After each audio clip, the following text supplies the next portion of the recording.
Good afternoon. This video is for all of you field hockey ladies that are making that arduous journey up to Millersville, Pennsylvania. And this video will cover the lecture material that you missed in class this morning. Okay, so anyways, on Wednesday we left with this problem in section 1.5. This is where we actually took this piece of metal, and we took this piece of metal where the length is 3 times the width, and we cut out 5 inches from each corner so that we can actually fold it into a prism. And we know that the prism is going to have a volume of 1,435 square inches, and we need to come up with an equation for the prism itself. Well, once again, it's going to be equal to the length times the width times the height. And the length is going to be 3x, 3 times the width, minus the 5 inches that we took off at the edge to fold it up. So it'll be 3x minus 10. The width is going to be the width of the original piece of metal, which is x. Once again, minus the 2 5-inch corners that we cut off to fold it up. So that would be x minus 10. And times the height, which would be 5. So this is our equation. And what we need to do is go ahead and solve this equation. And the way we would do that is to multiply out this equation, do some solving. So the first thing that we can do is we can actually divide the entire equation by 5. You can divide by 5 here and divide by 5 here. And if we do so, we will have 287 is equal to 3x minus 10. That quantity times x minus 10. And of course we can use FOIL to work all that out. And if we do, we will have 287 is equal to 3x squared minus 40x plus 100. To get this into standard form, you're going to subtract both sides by 287. And then you will have these cancel, and then over here we will have 0 is equal to 3x squared minus 40x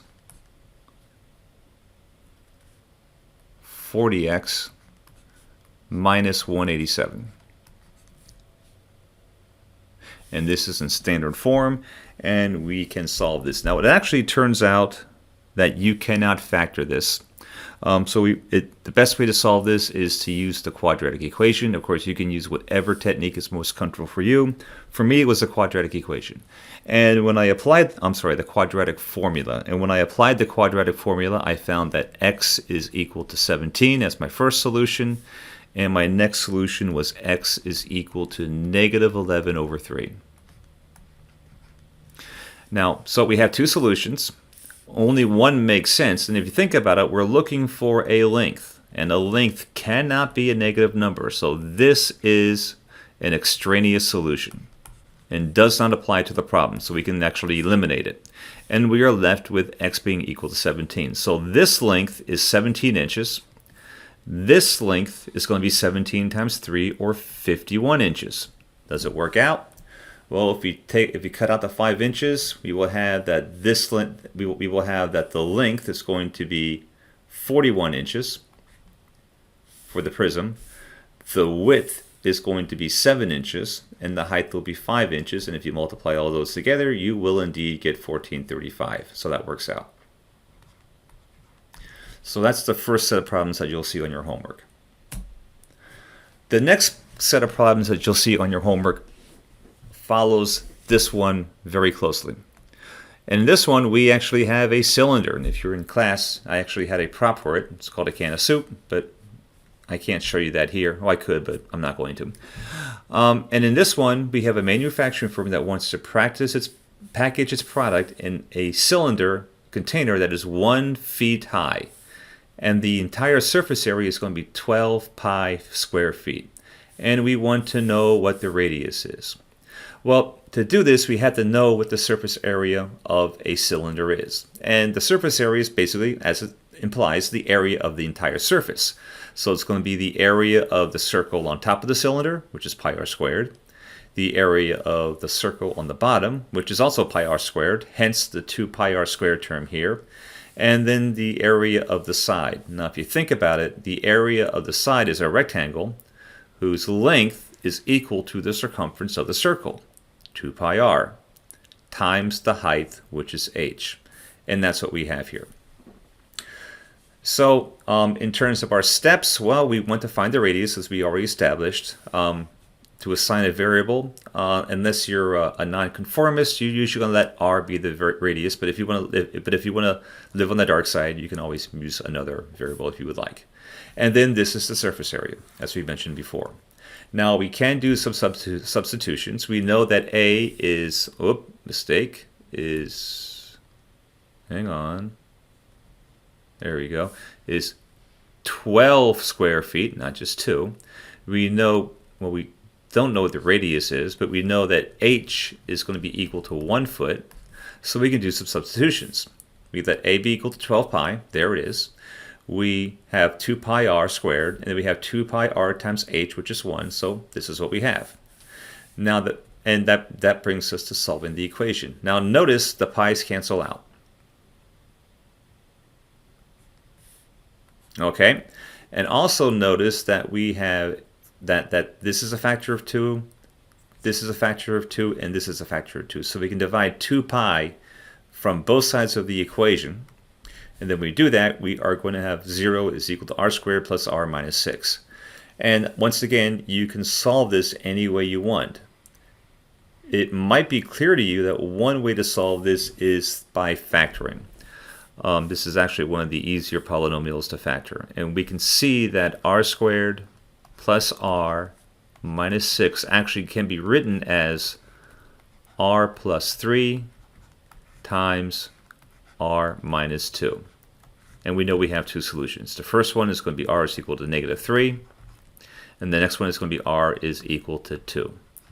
Now once again, we are dealing with a radius. You really can't have a negative radius. So this is an extraneous solution. And the only solution that is relevant to this problem is r is equal to 2. Now, does this work out? Well, let's substitute r equals for 2 to here and find out. Here we will have 2 pi times r squared, which would be 2 squared or 4, plus 2 pi times 2. 2 times 4 is 8 pi, plus 2 times 2 is 4 pi. Add them up, you get 12 pi, which is what we are looking for. So this does indeed work out. And yes, you will see one of these on your homework as well. Okay, so the next problem you're going to see involves the Pythagorean theorem. And of course, the Pythagorean theorem involves the dreaded right triangle, not white triangle, right triangle. And the Pythagorean theorem is described by these two equations here, i.e. the square of the hypotenuse is equal to the square of the first leg plus the square of the second leg.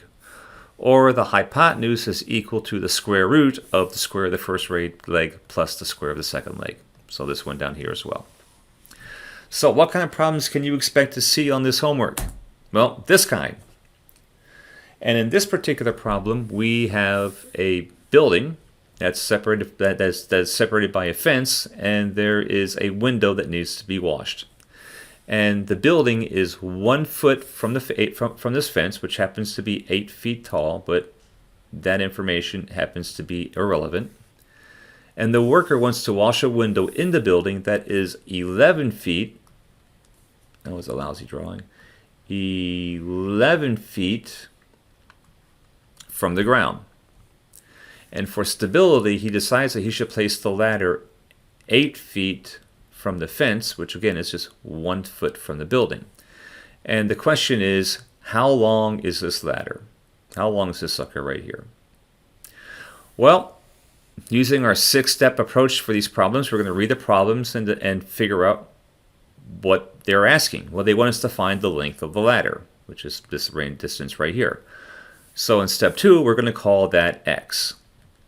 Now we can read the problem and realize that this distance here is 11 feet. And then this distance here is 8 feet plus 1, or 9 feet, which is what we have here. And with that information, we can actually write the equation. Using what we know about right triangles, we know that the length of the ladder squared is going to be equal to 9 squared, the distance of the base, plus 11 squared, the distance from the height. Now we can solve this, and this really is, well, and this we can solve by simplifying the right-hand term. 9 squared is 81, 11 squared is 121. Add them together, you get 202. Take the square root of both sides, and you get that x can either be 14.2 feet, or x is going to be negative 14.2 feet. And we get that by applying the square root property of quadratics. All right, well, okay, we're looking for the length of the ladder. And it turns out that the length is a positive quantity. It cannot be a negative quantity. So this one is our extraneous solution. And this would be our answer. And if you wanted to, we could, well, we don't really need to check. We can just multiply this out again, and we realize that we get something that's what we're going to get. Now, in the problem, we were asked to answer this to within 1/10 of a foot, and so this would be the appropriate answer for the problem. Now, the next one is rather challenging, particularly in trying to understand what it is they are asking for or trying to tell you. And this is, let me read it for you. Let me read it to you once, and then I'm going to basically read it to you again with emphasis on certain points. The cost of a charter flight to Miami is $230 each for 75 passengers, with a refund of $5 per passenger for each passenger in excess of 75 people. How many passengers must take the flight to produce a revenue of $16,770? Okay, well, that's a lot in this particular question. And it is open to interpretation, which is why we are doing it here and now. All right, we have a charter flight to Miami that's going to cost $230 per person for passengers of 75 or left. If you have if you have more than 75 passengers, then the cost of the flight per person will be reduced by $5 per passenger. So specifically, if you have 75 passengers, the cost is going to be $230 per passenger. If you have 76 passengers, this cost is going to be equal to $230 minus $5 for the extra passenger, or $225. Each of the 76 passengers will pay $225. If you had 77 passengers, i.e. 75 plus 2, the cost will be $230 minus 2 times 5, or 10, or $220. If you had, let me get back to my original color, if you had 75 plus X passengers, then the cost is going to, then the cost for every single passenger is going to be $230 minus, hang on, 5 times X. So every additional passenger over 75 is going to causes the fare to be reduced by $5, but every single person, all 75 plus X people will pay this fare. So the entire revenue for this flight is going to be equal to the cost per passenger, which if you have more than 75 will be 230 minus 5X times 75 plus X, the number of passengers. This is the cost per passenger. This is the number of passengers. And of course, we have that R is going to be equal to 16,770. So this is the equation that we need to solve. And here it is down here. Okay, so how do we solve that bad boy? Well, basically we expand this. And if we want to expand this and get it converted into standard form. So the first thing we can do is use FOIL to expand these two binomials, and if we do, we will have 17,520, and the correction, 17,250 minus 145x minus 5x squared is equal to 16,770. Awesome. All right, so we want to get this in a standard form. We can do that by subtracting 16,770 from both sides. 16,770. And if we do, we will get 480 minus 145x minus 5x squared is equal to 0. And notice that this is in standard form.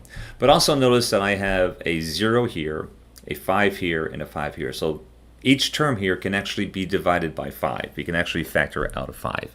As a matter of fact, we can divide all sides by, how about negative 5? That way we have a positive coefficient here. And if we do, we will have negative 96. 480 divided by 5 is negative 96. Plus 29x, 145 divided by 5 is 29, plus x squared is equal to 0. And once again, you could solve this any way you want. I actually solved it using the quadratic equation, the quadratic formula. However, it turns out that this can be factored, believe it or not, and this can be factored to, I didn't realize this until after I solved the quadratic formula, or solved it using the quadratic formula, but this factors to x, the product of x minus 3 times x plus 32. And then our solutions, of course, will be x is equal to 3 or x is equal to negative 32. And the question here is which solutions are correct. Well, it could very well be x is equal to negative 32. That basically means you have negative 32 excess passengers. And 75 minus 32 is equal to 43. And then those 43 people will be charged $230. And that would give us 9,890. So 43, it's less than 75, times 230 equals 9,890. That doesn't quite work out because it should equal 16,770. So this cannot be a solution. It does not solve the original problem. What about x equals 3? Well, if that's the case, then you have 78 passengers. Each passenger is going to be charged $230 minus $15 or $215. And if you multiply 78 by 215, you indeed get 16,770.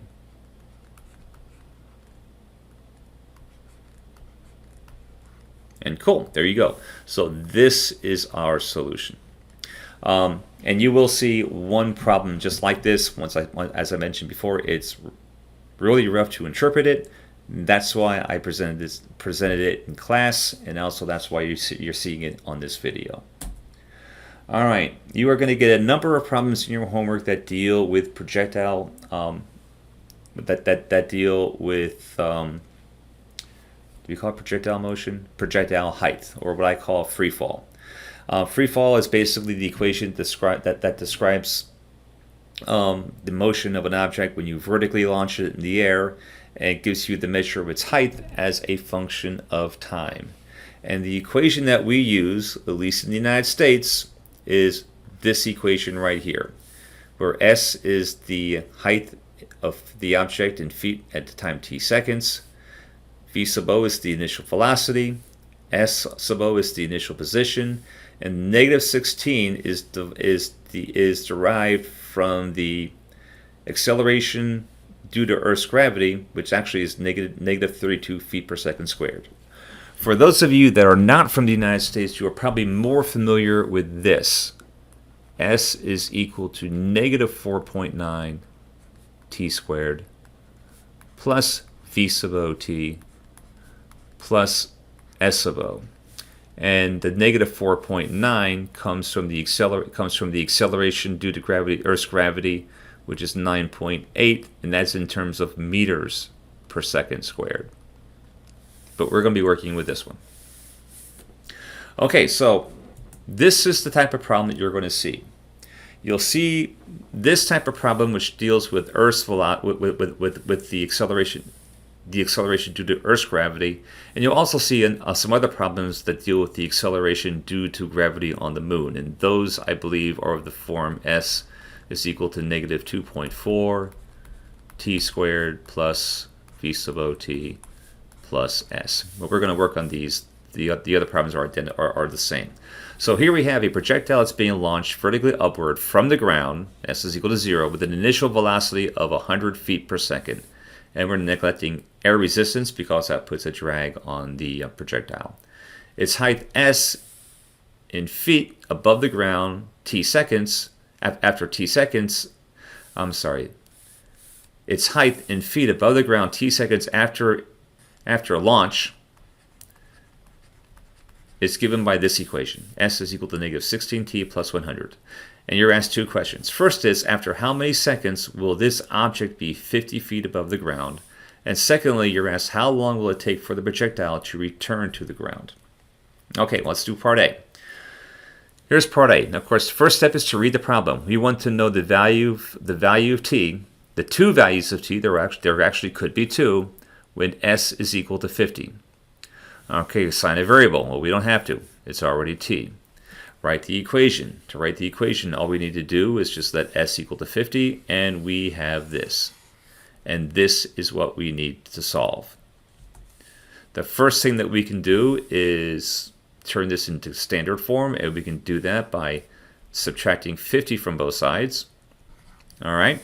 And when we simplify, we have this. And now we can divide both sides of the equation by minus 2. Minus 2 here, minus 2 here, minus 2 here, and of course we have to do that on the other side as well. And we simplify, we have 0 is equal to 8t squared minus 50 plus 25. And once again, you can solve this any way you want. If you think you can solve it by factoring, knock yourself out. If you can solve it by completing the square, that's great too. I'm going to solve it using the quadratic formula. Okay? By doing so, we're going to have that a is equal to 8, b is equal to minus 50, c is equal to 25. We're going to apply the formula, and when we do, we will find that we have two solutions for t. The first solution is t being equal to 0.548 seconds. 548 seconds, and the other one being that t is equal to 5.702 seconds. And the question is, does that make sense? And the answer is, well, yeah, it actually does. If you think about it, we have our projectile. Let's just suppose that this is 50 meters. We have our projectile, and it gets launched. Half a second after it gets launched, it's at 50 meters. It's going to go up to a certain height, come back down, and when it gets back to 50 meters at 5.7 seconds, and then some time later, it's going to hit the ground. So it actually does make sense. So let's go on to the last part of the problem, and that is to find when the projectile returns to the ground. Returns to the ground, and that occurs when s is equal to 0, because that was the starting point anyways. And we also kind of know that that time should be at some time greater than 5.7 seconds. Okay, well, we're going to assign a variable, find t, and then we write our equation. Well, we're going to let s equal to 0, and here's our equation. And then we're going to solve it. Well, it's already in standard form. One thing we can do is basically divide the entire equation by negative 4. And if we do, we get this. And then we can actually factor out a t, which is what we've done here. I don't know why I did this twice. And basically what we're doing is we're using the distributive property in reverse and just bringing out a t. And it does make sense, because if I actually did apply the distributive property to remove these grouping symbols, I will have 4t squared minus 25t. But anyways, using the zero factor property, we realize that our two solutions are t equals 0, which is the time when it was launched, and then t is equal to 25 fourths, which is 6 1/4, which is the time when it returns back to the ground. And it does make sense because this is a time greater than 5.7, 5.7, which was the time when the thing was at 50 feet. So that does work out. And I believe I have, oh, and there it is right here. And okay, the next class of problems that you're going to have deal with consecutive integers. And this is actually one of the homework problems. And the reason why I have this up is because, well, there are a number of ways to do this, but if they're going to give you a problem like this, then you might as well take advantage of the information you have and your ability to calculate. Okay, so we want to find the two consecutive integers whose product is 182, and we have 4 possibilities. Cool. Let's check out possibility 1. If possibility 1 is right, then 13 times 14 should equal 182. Cool, it does. Chances are A could be correct. However, what about negative 13 times 14? Well, let's find out. We have negative 13 times negative 14. That is also equal to 182. So chances are it could be B. Okay. What about C? Well, negative 14 times negative 15. I don't think that's going to give you 182. It's going to give you something with a 0 at the end.